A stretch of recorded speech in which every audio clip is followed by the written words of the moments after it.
Hey everybody, how are you doing today? It's me, Wes Pluggy. We're back with another video. I hope you all are doing well. And we have a serious topic to discuss today.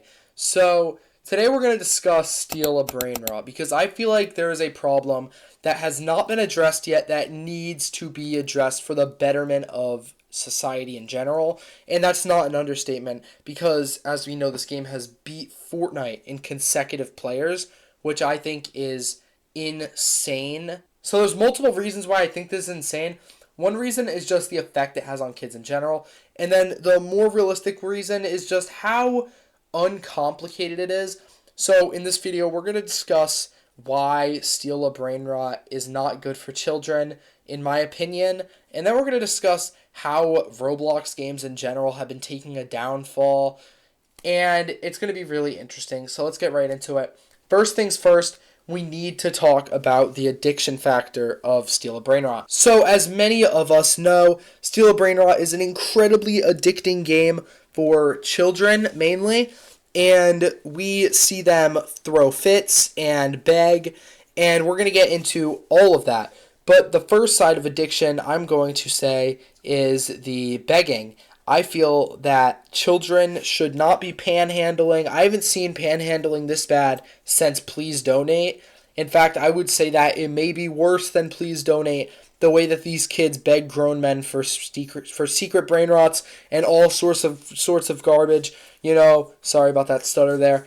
But anyway, yeah, I think it is absolutely ridiculous that children are this hung up on getting good stuff in this game, especially under the false impression that any of them can make it onto the leaderboard, which is what we're going to get into next here. So a lot of children probably look at the Steal a Brain Rot leaderboard and they're thinking, oh, I want to be on that leaderboard.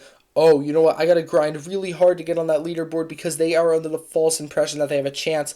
But from what I've seen, my sources consisting of Kalis or Creekcraft or other creators out there, they spend thousands upon thousands of dollars on the game. I'm pretty sure that a secret lucky block right now is like 2,400 Robux. And they are just spending way too much money as grown men to get good at this game. And they're giving children a false hope that they can make it onto the leaderboard without spending thousands of dollars, which is just not the case. Second addiction factor has to be the scamming and the result of scamming from kids. So one day, my little brother was playing Steal a Brain Rot. This was very recently, and he has been doing very well, except he himself has been scamming, and it has given him the craziest dopamine rushes ever. I've never seen him so happy when he steals from another person. He lures them into his private server, asks somebody to hold this thing, and when he gets in, he just takes and kicks, which is obviously terrible, but I was happy that he was happy. But then one day, he joined someone's private server, I guess, and forgot to transfer his stuff onto an alt account. And the person stole one of his best things. It was like a 536 million. And the reason he had that was because he traded his entire base to one of his friends so that he could get a 536 million Lataco Combinaciones, I guess. And that resulted in him losing everything he had. And he was flipping out and he was so depressed. He is 11 and he was genuinely depressed over this game, which is a huge problem because children should not be getting depressed at such a young age over something so little. So that was very, very hard to watch. And it's just more proof that addiction is real in this game among kids because 3 days later, he was right, probably shorter, probably 2 days later, he was right back on the game that he hated so much, back to scamming, back to joining random people's private servers and attempting to steal from them.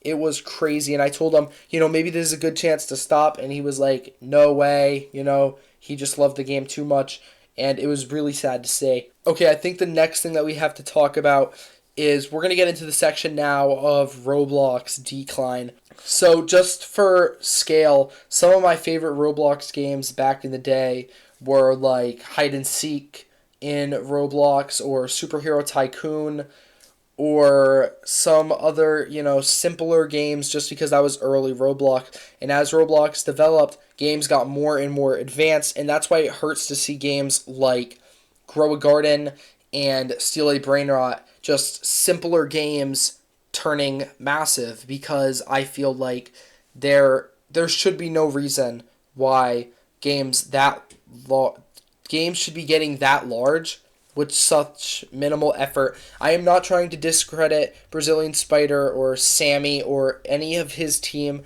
All right, I obviously am very they've done great things, and I think that they've really influenced an entire generation for positive or negative ways. That's up for you to decide. But nonetheless, they have made huge impacts. But I just feel like the actual way that Roblox games have been made over the years has fallen off tremendously. And I think that we look at the game, and I see Sammy every now and then talking about during the event how he couldn't add something because his team has been too busy, but he easily probably could have if he was working any harder than he was. I don't know. It's just like, it seems like each week Steal a Brainrot is maybe not his top priority. He seems to, obviously the kids love it, that's enough for them.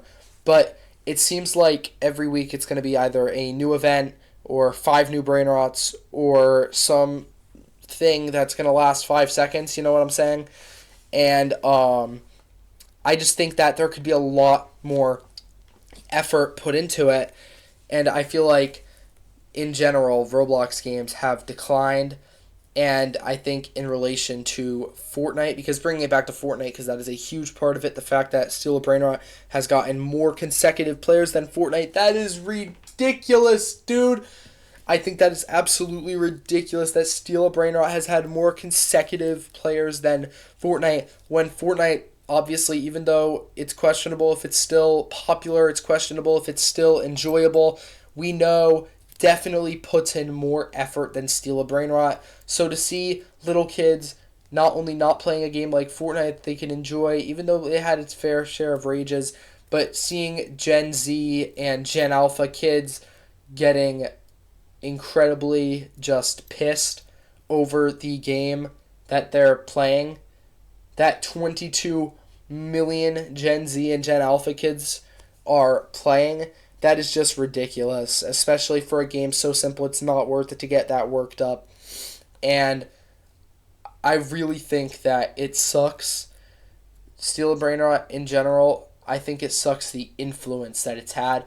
And maybe Sammy did not mean for this to happen, and I'm not trying to say that anybody is corrupt, but per se, if he did, per se, do this on purpose, it is genius, because these kids are going to continue giving money and continue giving all their time to this game so that they can someday become the best. But honestly, it's not even worth it. I know Steal a Brainrot has actually made a lot of YouTubers' careers, which is very cool, and it's probably made a lot of other good impacts, but I think in general for children, it is not a good game. That is just my opinion. I'd love to know your guys' opinions. Please tell me down in the comments, and I will definitely be answering comments. Let's try to get to 100 subs by the end of the year as a new small YouTuber. I would love to do that. I hope you all enjoyed the video. Have a great rest of your day. Goodbye.